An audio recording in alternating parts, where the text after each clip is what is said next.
Come here, you. You're mine, boy. You're mine. Oh, he missed. He snuck up right underneath the elevation of the cannon, I think. Ah! Oh well, the spear guard got him. I'm not going to climb the ladder. I'm just going to hope this guy doesn't see me. Because right at this point, he's going to have a whole lot of Imperial spear guard charging down. Cover commander's brilliant.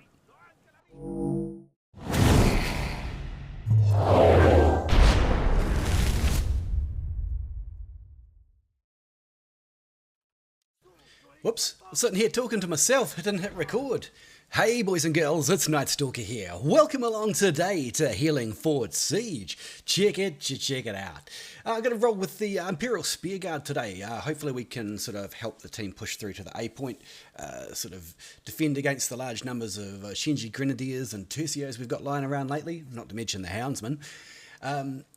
Once we get through there, I'm hoping to use probably the Houndsmen to help push up onto C, especially through those nice tight points. Maybe we can just help the meat shield units in the front grind through the enemy. And last but not least, we've got the X-Raiders as well, and those X-Raiders are particularly good with a lot of the Iron Reapers and things around lately, simply because even though they've got a doctrine that causes knockback that won't affect them in their Tiger Step, we still have the minus 200 defenses, so that is going to be really good for thinning out the Iron Reaper problem that we've got, the Iron Reaper infestation, if you will. So, let's go.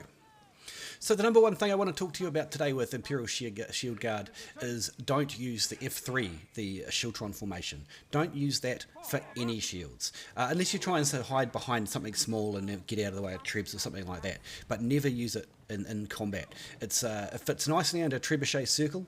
If a maul gets into the middle of them, they'll spin to win and kill everything just instantly because all their backs will be turned. It's a really terrible formation. It is part of the new number 1 advance, and I'll try and remember to use that. I haven't been practicing a lot with this unit, so hopefully I'll get the chance to do the number 1 push today. I have been reliably informed that, in fact, that number 1 push will actually stun heroes. So we'll try and find the right opportunity to give that a go, but typically this unit will get ground down pretty quick.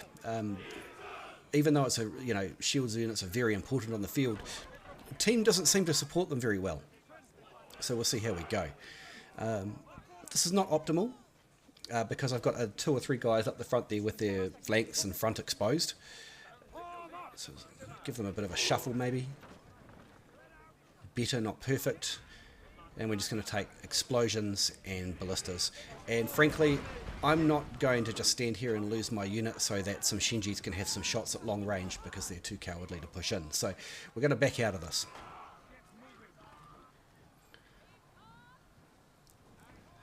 So, what have we got here? We've got ranged, cavalry, shields. Fun. This isn't going to work.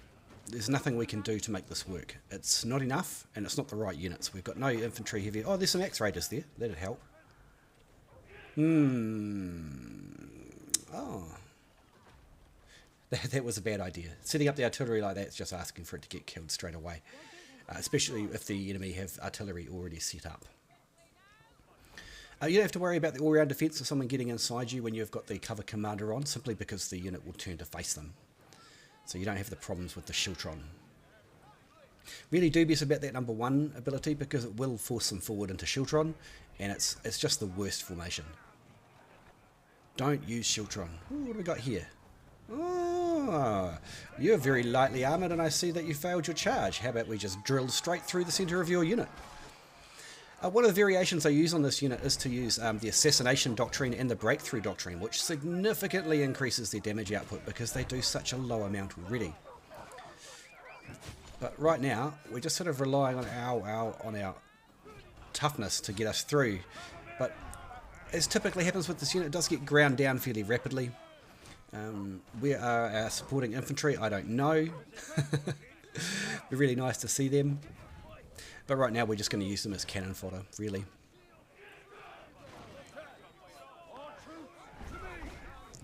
There we go. 18 kills using these guys is not terrible. A lot of them are blue units though. So, let's see if we can get ourselves some Shinjis.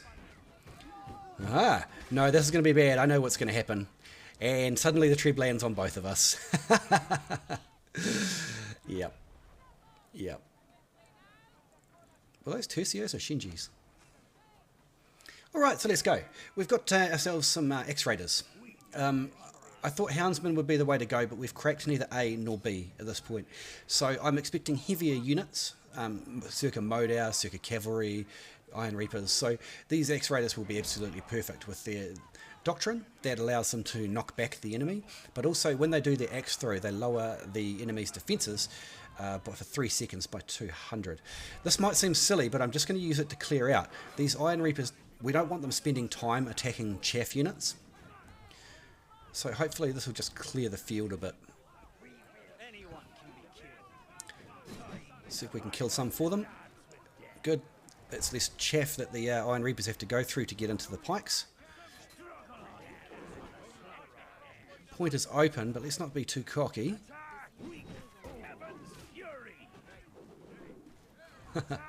Get off me.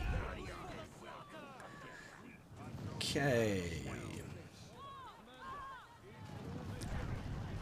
Some pikes, why not? Got some cavalry. Goodbye, cavalry. X-Raiders are a good unit, man. A good unit. Even after their mega nerf. Like, before they were just horrifically overpowered. They were the most horrifically overpowered unit we've ever seen in the game. But now, they are nice and balanced. They do their job.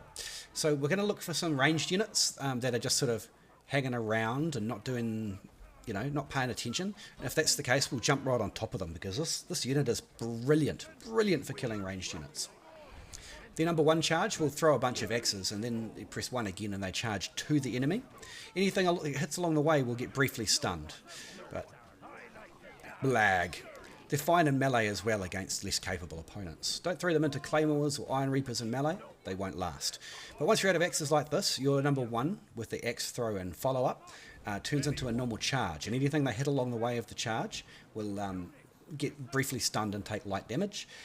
Just enlarge the map as well. And the number 2 ability when you've run out of axes is simply just a multiple axe attack in close combat, and it just ups their damage, their DPS for a little while. One of the other fun things about Reapers is once they're below 50% health, not Reapers, what do you call it? X-Raiders. One thing about these guys is when they're below 50% health and they take a hit, the first hit below 50% will heal them for 8 seconds. So they've retained that healing. One of the nerfs they did to this was that if it gets CC'd, they take an additional damage. I think 30%, I want to say. Extra damage if they've been CC'd for a period of time, so you've got to be quite careful. You can no longer just throw them through pikes or throw them through units that cause CC to get at the squishy yummies behind. You've got to be careful these days. Anyway, Houndsmen. Houndsmen are a brilliant unit, like currently my favourite unit. I don't know if that damage is the wall or the troops behind. It's the troops behind, and I can tell because some of them are doing less damage than others, which is just representative of whatever I hit, it's their armor values, right? Good treb. Good treb. I don't think it's going to break them, though. Our reinforcements are attacking from the harbour. Number 1 ability on this unit is they stop shooting for a bit and then fire 3 shots at once. It kind of lowers their DPS, but it increases the chance for them to cause a bleed. Any unit hit twice in a row by this unit will take bleed action for 2 seconds at about 600 bleed. So that's huge, huge. Absolutely huge. Number 2 ability, I'll demonstrate that now. What it does is that anything hit by the arrows are slowed. And if they're hit by an arrow and a dog, they're completely immobile. And that's really good for disrupting enemy formations. These are a brilliant, just brilliant support unit, Houndsmen. They do bleed, they slow, they make things immobile. And the number 3 ability is simply send out the dogs to charge and then shoot into that exact spot with your archers. So it's just kind of like a circle, but you know, the circle of any other archers. But for these particular guys, they also have the dogs to charge. And that's what happens if you stand in front of this unit when you're a light armoured hero. I think we're going to be out of here. We've got no doggo protection. The doggos really make this unit less vulnerable as a ranged unit. So once you've lost your doggos, you've got more problems than you had prior. I think we might just go down and help tick over the sea cap a bit quicker. Also, being a longsword, everyone brings the units up and stands them on the point, so you can get a good heal off as well.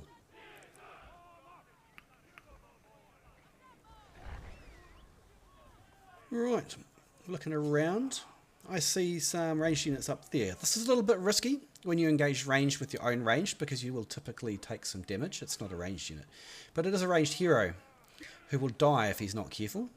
Might get a couple on the way through though. Annoying longbows.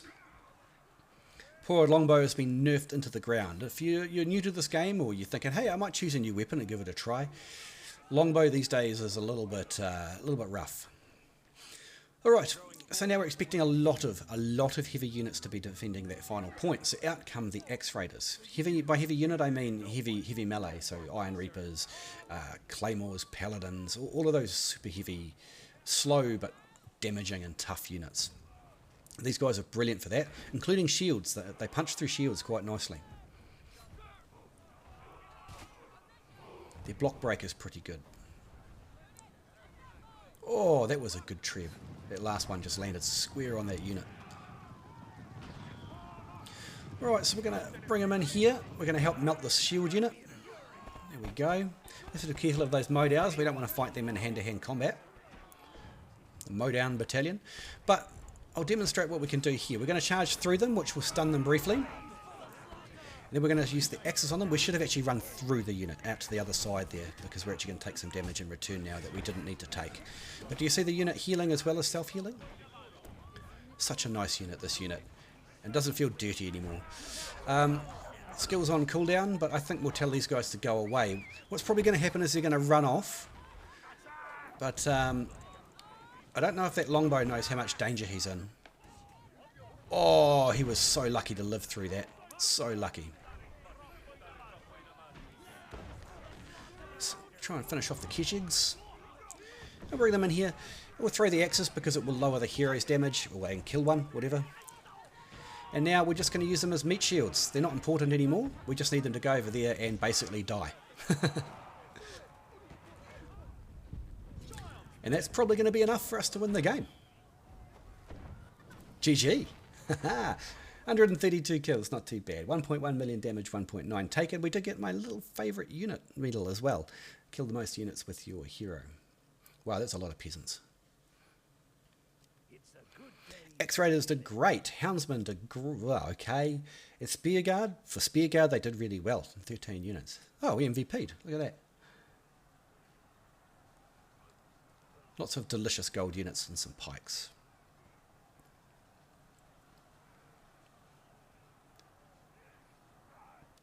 Pretty low score for the enemy team. Oh well. Anyway, boys and girls, I hope you learned something new, or you just enjoyed the battle. Thank you so much for coming to my channel.